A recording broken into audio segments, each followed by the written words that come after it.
ఓం మహాగణాధిపతయే నమః. ఓం గురుభ్యో నమః. ఓం శ్రీమాత్రే నమః. పరమేశ్వర స్వరూపమైనటువంటి జ్యోతిష, వాస్తు మరియు ఇతర అనేకమైనటువంటి శాస్త్రములను మనకు అందించినటువంటి మహర్షులకి నమస్కారం.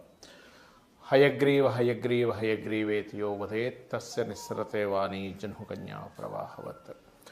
అరుణాం కరుణాతరంగితాక్షీం ధృతపాశాంకుశపుష్పబాణచాపాం అనిమాదిభిరావృతాం మయూకైః అహమిత్యేవ విభావయే భవానీం. శ్రీమాత్రే నమః. ప్రేక్షకులకి ఆ లలితాంబిక అమ్మవారి యొక్క అనుగ్రహం పరిపూర్ణంగా కలగాలని మనస్ఫూర్తిగా కోరుకుంటూ మనం గత వీడియోలో శుక్రగ్రహం గురించి, గురుగ్రహం గురించి తెలుసుకున్నాము. ఏ లగ్నానికి ఎటువంటి ఫలితాలు ఇస్తాయి, అది జాతకం లేని వాళ్ళకి ఎటువంటి ప్రభావం చూపిస్తుంది అనేటువంటిది. ఈరోజు మనము కుజగ్రహము, చాలామంది చూడండి కుజదోషం ఉంది, నా కుజుడు బాలేడు అందుకే వివాహం అవ్వట్లేదని రకరకాల ఉంటాయి. అసలు కుజుడు యొక్క ప్రభావం కేవలం వివాహం మీదే ఉంటుందా? కుజుడు బాగుంటే ఎటువంటి ఫలితాలు ఉంటాయి? కుజగ్రహం గనక స్పాయిల్ అయినట్లయితే ఎక్కడా భయపడకుండా మనం ఎటువంటి పరిహార మార్గాలు చేసుకోవడం ద్వారా ఖచ్చితంగా బయటపడతాము. దానం కానివ్వండి, భగవత్ స్మరణ కానివ్వండి, ఏం చేసుకోవాలి, బాగుంటే ఎటువంటి మంచి ఫలితాలు వస్తాయనేటువంటి విషయాలు మనం ఒక్కొక్క లగ్నరీత్యా, వృశ్చిక లగ్నము, వృశ్చిక రాశి, వృశ్చికానికి కుజుడు శుభుడు, ఎందుకంటే లగ్నాధిపతి అవుతాడు. షష్టమాధిపత్యం వస్తే ఏంటి అంటే సెల్ఫ్గా కాంపిటీషన్ ఎక్కువగా ఉంటుంది. లగ్నంలోనే కుజుడున్నాడు, వెరీ స్ట్రాంగ్, ఇంక తిరుగులేదు. వర్కాలిక్ పర్సన్స్ అవుతారు, వెరీ స్ట్రాంగ్గా ఉంటారు వాళ్ళు.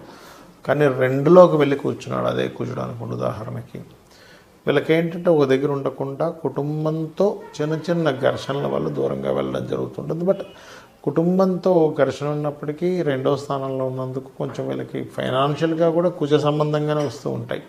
కాకపోతే అప్పు మూలంగా డబ్బులు రావడం, అప్పులు ఇవ్వడం ద్వారా డబ్బులు రావడం జరుగుతూ ఉంటుంది. అయితే ఇక్కడ ఏంటంటే అప్పుల మూలంగా మీరు డబ్బులు తీసుకోవడం, ఇవ్వడం చేసేటప్పుడు బుధుడు యొక్క స్థితి కూడా చూసుకోవాలి. ఎందుకంటే న్యాచురల్గా బుధుడు వాటికి కారకుడు అవుతాడు కాబట్టి. అలాగే ఇక్కడ మరొక విషయం ఏంటంటే గవర్నమెంట్ జాబ్స్ కూడా ఇక్కడ కూడా వస్తాయండి. గవర్నమెంట్ రిలేటెడ్, గవర్నమెంట్ అండర్టేకింగ్ రెండులో కూర్చున్నప్పుడు కూడా ఇస్తాడు. ఇదేంటంటే ఎందుకు ఇస్తాడు అనుకోవచ్చు, కానీ ఇస్తాడు, మీరు చూస్తూ ఉండండి. ఎందుకంటే అక్కడ ఉండేటువంటి నక్షత్రాలు అలాంటివి, ధనస్సులో ఉండేటువంటి నక్షత్రాలు. అదేవిధంగా 3లో ఉన్నాడు అనుకోండి కుజుడు ఉదాహరణకి, అక్కడ మాత్రం కొంచెం ధైర్య సాహసాలు, పరాక్రమం ఎక్కువగా ఉంటూ ఉంటుంది. మంచి తెలివితేటలు కలిగిన వాళ్ళు కూడా ఉంటారు, ఎందుకంటే ఎగ్జాల్టెడ్ పొజిషన్లో ఉన్నాడు కాబట్టి. మరియు అదేవిధంగా కాస్త 3లో కూర్చున్నప్పుడు నేను చూసినటువంటి కేసెస్లో మేనమామ రకరకాల ప్రాంతాలు తిరగడం కూడా నేను చూశాను. అది మేనమామ మీద ఎఫెక్ట్ చూపిస్తూ ఉంటుంది 3లో కూర్చున్నప్పుడు. అండ్ అదేవిధంగా ఎందుకంటే 6th లార్డ్ కాబట్టి 6th హౌస్ ఈజ్ మేనమామ స్థానం. 3 అంటే ఇంటికి దూరంగా ఉండడం అనేటువంటిది జరుగుతూ ఉంటుంది. అదేవిధంగా 4వ స్థానంలో మన కుజుడు ఉన్నాడు మీకు. సీక్రెట్గా అంటే ఎవరికి చెప్పకుండా భూములు కొంటుంటారు సర్వసాధారణంగా. అదేవిధంగా భూముల ద్వారా కలిసి వస్తుంది కూడా. 5మంలో ఉన్నాడు ఉదాహరణకి కుజుడు. అప్పుడేమవుతుందంటే కాస్త అంటే రకరకాల పుణ్యక్షేత్రాలు ఎక్కువగా తిరగడం కూడా జరుగుతుంది. ఆధ్యాత్మికంగా బాగా వెళ్ళడం జరుగుతూ ఉంటుంది.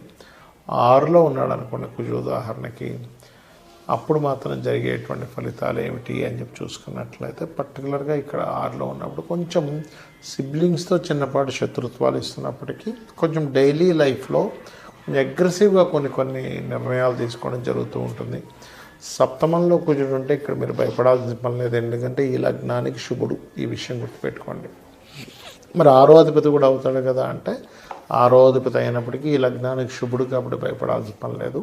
కాకపోతే అక్కడ కుజుడు పాడైతే మాత్రం మీరు జాగ్రత్తలు తీసుకోవాలి. వివాహ జీవిత భాగస్వామి నేచర్లో చాలా మార్పులు వస్తాయి, అంటే వాళ్ళు కొంచెం కోపంగా ఉండి ఇట్లాంటివి జరుగుతూ ఉంటాయి.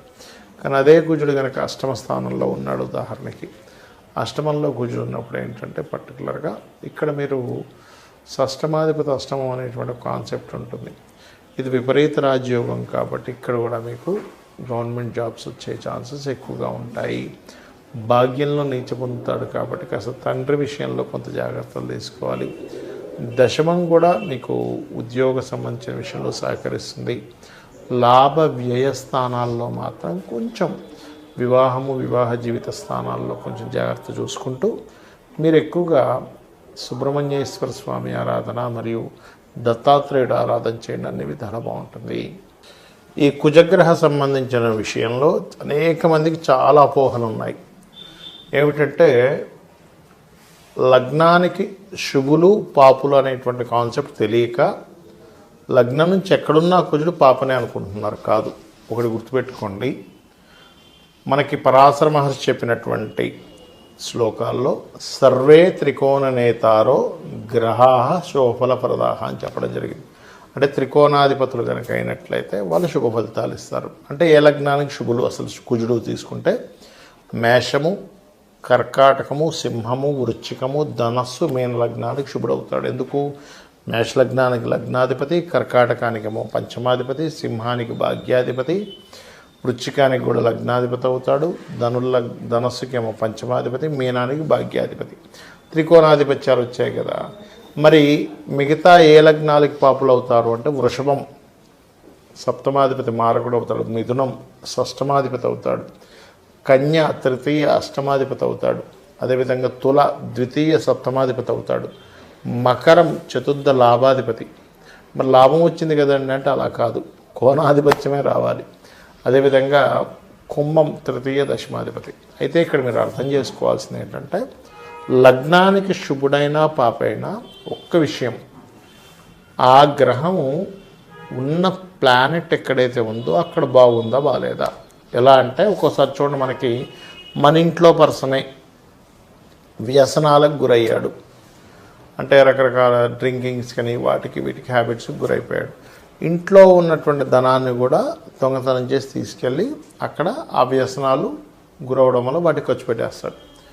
అంటే ఏమిటి, వీడి బుద్ధి పాడైంది. మన ఇంట్లో వాడే ఆ అబ్బాయి ఆ తల్లిదండ్రులు పుట్టాడు, చక్కగా ఇంట్లో పెంచారు, అంతా ఉంది. కానీ ఎందుకు మరి సొంత వాళ్ళే కదా అంటే ఆ పర్సన్ వ్యసనాలకు గురైనప్పుడు ఇంట్లో ఉన్నటువంటి ధనాన్ని తీసుకెళ్ళి ఎలా అయితే తాగుడుకు అలవాటు పడ్డాడో, ప్లానెట్ లగ్నానికి శుభుడైనప్పటికీ ఒక్కొక్కసారి ఆ ప్లానెట్ ఆ రకంగా పనిచేస్తుంది. దాన్ని పిఏసి అంటారు, అంటే ప్లేస్మెంట్, ఆస్పెక్ట్ అండ్ కంజంక్షన్. మరి లగ్నాలకు శుభుల గురించి చెప్పుకున్నాం, పాపుల గురించి చెప్పుకున్నాం. మరి పాపులు కూడా అలా ఏమైనా రివర్స్ రిజల్ట్స్ ఇస్తారా అంటే ఉంటుంది. అంటే ఈ కొన్ని లగ్నాలు పాపులు అనుకున్నాం. ఏవేవి? వృషభము, మిథునము, కన్య, తుల, మకర, కుంభ లగ్నాలు. అయితే ఈ లగ్నాలకి కుజుడు పాపి, ఫైన్. కానీ ఒక్కొక్కసారి ఇది కనుక వెళ్ళి శుభ నక్షత్రాల్లోని శుభరాశుల్లో ఉన్నప్పుడు అది శుభ ఫలితాలు ఇచ్చేస్తుంది, పాపత్వం పోతుంది. ఎలా అయితే మనకు సంబంధం లేనటువంటి వ్యక్తులు కూడా బయట ఎవరో పరిచయమై వాళ్ళు మన పట్ల కేర్ చూపిస్తారు, ఒక్కోసారి మన పట్ల ప్రేమ చూపిస్తారు, ఎంతో నమ్మకంగా ఉంటారు. కొంతమంది, అందరూ అనట్లేదు నేను, కొంతమంది మోసం చేసే వాళ్ళు కూడా ఉంటారు. అలాగా బయట వాళ్ళైనా ఇంట్లో వాళ్ళైనా అది మనుషుల తత్వాలని బట్టి వాళ్ళు ఎలా మనతో ప్రవర్తిస్తారో లగ్నానికి శుభుడైనా పాపైనా ప్రవర్తన జరుగుతుంది. అయితే ఇక్కడ ఏంటంటే లగ్నానికి శుభుడై ఇంకా శుభగ్రహాలతో కలిస్తే ఇంకెక్కువ శుభం ఉంటుంది, పాపగ్రహాలతో కలిసి ఇంకా ఎక్కువ పాపం ఉంటుంది. ఎందుకు చెప్తున్నానంటే మాట, చాలామంది కుజ సంబంధించిన విషయంలో కుజదోషము అనేది చాలా బాగా పట్టుకుంటారు. ఏమంటే కుజదోషం ఉందంట, కుజదోషం ఉన్న వాళ్ళని కుజదోషం ఉన్న వాళ్ళతోనే వివాహం చేయాలి అంటూ ఉంటారు. అదొక కాన్సెప్ట్, కుజదోషం ఉన్న వాళ్ళని కుజదోషం ఉన్న వాళ్ళతోనే వివాహం చేయాలని. కానీ వివాహ ప్రక్రియ, వివాహ సంబంధించినటువంటి విషయంలో మాత్రం ఖచ్చితంగా మీరు పాటించాల్సిన విషయం ఏంటంటే, మీరు సప్తమ స్థానాధిపతి, అంటే మీరు ఎవరినైతే వివాహం చేసుకుంటున్నారో అమ్మాయి కావచ్చు అబ్బాయి కావచ్చు, 7th లార్డ్ ఎలా ఉన్నాడు, వివాహ కారకుడు ఎలా ఉన్నాడు, 12వ స్థానాధిపతి ఎలా ఉన్నాడు, ఇవి ప్రధానంగా తీసుకోవాలంటే 7th lord and 12th lord. దీంతోపాటు స్త్రీలకైతే కుజగ్రహం, ఇప్పుడు మనం కుజగ్రహం గురించి మాట్లాడుకుంటున్నాం కదా, కుజుడు ఎక్కువ స్పాయిల్ అయితే స్త్రీలకు ఎక్కువ ఎఫెక్ట్ ఉంటుంది, అంతేగాని పురుషులకు ఎక్కువ ఎఫెక్ట్ ఉండదు. పురుషులకు కూడా ఉంటుంది కానీ అది వేరే విధంగా ఉంటుంది. అయితే ఇక్కడ మీరు ఎప్పుడూ అర్థం చేసుకోవాల్సింది, కుజుడు ఓన్లీ 7వ స్థానంలోనే 12వ స్థానంలో పాడైతే మాత్రమే వివాహం మీద ఎఫెక్ట్ ఉంటుంది, ప్రతి ప్లేస్లో ఎఫెక్ట్ ఉండదండి. ఎలా అంటే ఇప్పుడు లగ్నంలో పాడయ్యాడు, జీవుడి యొక్క స్ట్రెంగ్త్ను కోల్పోతాడు లేదా మూర్ఖంగా తయారవుతాడు. ధనస్థానంలో పాడయ్యాడు అనుకున్నప్పుడు కుటుంబ సభ్యుల మధ్యన గొడవలు వస్తాయి, కానీ వివాహం విషయంలోనే అవ్వాలని రూల్ లేదు. అక్కడ 7వ స్థానాధిపతి కూడా కలిస్తే అప్పుడు వివాహం మీద ఉంటుంది. 3లో పాడయ్యాడు ఉదాహరణకి, అప్పుడు సిబ్లింగ్స్తో గొడవలు ఇట్లాంటివి వస్తూ ఉంటాయి. అలా ఏ స్థానంలో పాడైతే, ఉదాహరణకి 4వ స్థానంలో పాడయ్యాడు కుజుడు, అలాంటప్పుడు వాళ్ళు ఆ కుజుడు ల్యాండ్స్ కారకుడు కాబట్టి ల్యాండ్స్ కొనుక్కోకూడదు, అపార్ట్మెంట్స్ కొనుక్కోవాలనే విషయం తెలుసుకోవాలి. లేదా అతని పేరు మీద కొనుక్కోకుండా అతని జీవిత భాగస్వామి పేరు మీద, పిల్లల పేర్ల మీద కొనుక్కోవాలి. ఈ జాగ్రత్తలు పాటించాలి. పంచమంలో పాడైపోయాడు, అప్పుడు ఏమవుతుంది, వాళ్ళకి మిస్క్యారేజెస్ అవ్వడము ఇట్లాంటివి జరుగుతూ ఉంటాయి.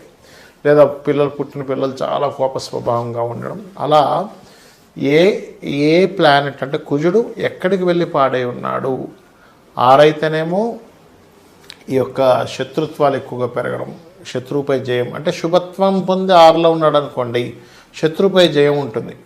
పాపత్వం పొంది 6లో ఉన్నాడు అనుకోండి శత్రుపీడ ఎక్కువగా ఉంటుంది. చాలామంది అంటుంటారు, ఏమండి మాకు బాగా శత్రువులు ఉన్నారండి. అలాంటప్పుడు ఏం చేయాలి, సుబ్రహ్మణ్యేశ్వర స్వామి ఆరాధన చేసుకోవాలి.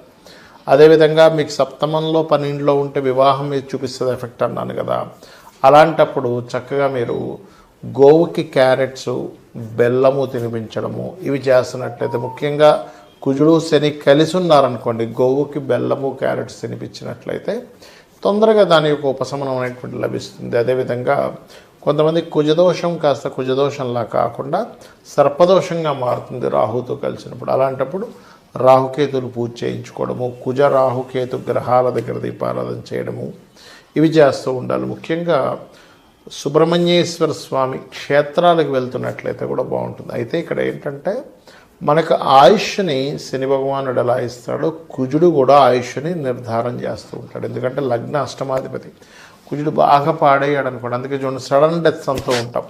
అసలు అనుకోలేదండి, సడన్గా స్ట్రోక్ వచ్చింది, సడన్గా హార్ట్ అటాక్ వచ్చింది, వెళ్తే యాక్సిడెంట్ అయిందంటూ ఉంటాం. బికాజ్ ఆఫ్ కుజుడు పాత్ర అక్కడ ఉంటుంది. మరి ఇలా గ్రహాలు ఇలా ఉన్నప్పుడు అప్పుడు ఏం చేయాలి, అసలు జాతకమే లేదు, ఏమీ లేదు, కానీ మాకు లైఫ్లో ఎక్కువగా భూమి మూలంగా ఇబ్బందులు వస్తున్నాయి, అన్నదమ్ముల మూలంగా ఇబ్బంది వస్తుంది, యాక్సిడెంట్స్ అవుతున్నాయి, లేనట్లయితే బాడీలో స్ట్రెంగ్త్ లేనట్టుగా ఉన్నాము, ఎనర్జెటిక్గా లేకపోతున్నాము అంటే దాని అర్థం మీ జన్మజాతకంలో కుజగ్రహం పాడైందని. అలాంటప్పుడు మీరు చేయవలసింది చాలా సింపుల్గా కుజ శని రాహు గ్రహాల దగ్గర దీపారాధన చేయండి. మరియు సుబ్రహ్మణ్యేశ్వర స్వామి ఆరాధన కానీ, లక్ష్మీనరసింహస్వామి ఆరాధన కానీ, లేనట్లయితే ఆంజనేయ స్వామి ఆలయాలకు కానీ రెగ్యులర్గా వెళ్ళడం చేయండి. లేనట్లయితే ఇంట్లోనే పుష్పాలు వేస్తూ ఆ స్వామివారిని అమ్మవారిని తలుచుకోండి. అప్పుడు ఏమవుతుందంటే ఈ కుజగ్రహ ప్రభావం పూర్తిగా తగ్గుతుంది. పూర్వజన్మల్లో మనం చేసినటువంటి కర్మలే ఈ రూపంలో వస్తాయి. అంటే పూర్వజన్మలో ఎవరైనా ల్యాండ్ తీసుకున్నాము, ఈ జన్మలో మన ల్యాండ్ ఇంకెవరెవరు లాక్కోవడమో, లేకపోతే ల్యాండ్ కొనలేని పరిస్థితి రావడమో, ఇబ్బంది పడ్డమో ఇట్లాంటివి జరుగుతూ ఉంటాయి. అన్నదమ్ములతో సఖ్యత లేకుండా అన్నదమ్ములను ఇబ్బంది పెట్టాము, అప్పుడు ఈ జన్మలో అన్నదమ్ముల ద్వారా ఇబ్బందులు గొడవలు వస్తూ ఉంటాయి. అలాగా ఒక వ్యక్తి తనంతట తాను స్వయంగా నిలబడదాము అనుకునేటప్పుడు మీరు ఆ వ్యక్తిని ఇబ్బంది పెట్టాలి. ఈ జన్మలో ఏమైపోతుందంటే మీరు నిలబడే స్థితిలో కూడా కోల్పోతుంటారు. అలా మనం చేసినటువంటి కర్మే ఈ రూపంలో ఇక్కడ వచ్చి ఇబ్బంది పెడుతూ ఉంటుంది, మనం అనుభవిస్తూ ఉంటాం. అంతేగాని కుజుడు ఏదో మన మీద పగబెట్టుకొని వచ్చి ఆయన ఏం చేయడు. మనం చేసుకున్న కర్మ కుజుడు రూపంలో వస్తుంది. ఇట్లాంటివన్నీ గొడవలు కావచ్చు, ఈ భూములు కావచ్చు, ఫ్యాక్టరీస్, కొంతమంది చూడండి ఫ్యాక్టరీ పెట్టి నష్టపోతుంటారు. అంటే ఏమిటి, పూర్వజన్మల్లో ఒక మంచి ఫ్యాక్టరీ మీకు ఎవరైనా అప్పచెప్తే మీరు దాన్ని కాస్త లాస్లోకి తీసుకెళ్ళి కావాలని పని కట్టుకొని వాళ్ళని ఇబ్బంది పెట్టినట్లయితే మీరు ఈ జన్మలో ఫ్యాక్టరీలు పెట్టి ఇబ్బంది పడతారు. ఇది వెరీ క్లియర్లీ మనకి కర్మ విపాకము అనేటువంటి గ్రంథంలో ఉన్నటువంటి విషయాలు నేను చెప్తున్నాను అన్నీ కూడా. కాబట్టి చాలామంది భూములు కబ్జాలు చేస్తుంటారు ఈ జన్మల్లో. వాళ్ళకి శాస్త్రం ఏం చెప్పిందంటే కర్మ విపాకం అనేటువంటి గ్రంథము 1000 జన్మలు మలములో పురుగుగా పుడతాడట వ్యక్తి. కాబట్టి ఇవి గుర్తుపెట్టుకోండి. సుబ్రహ్మణ్యేశ్వర స్వామి ఆరాధన చేయండి, అన్ని విధాలా బాగుంటుంది. శ్రీమాత్రే నమః.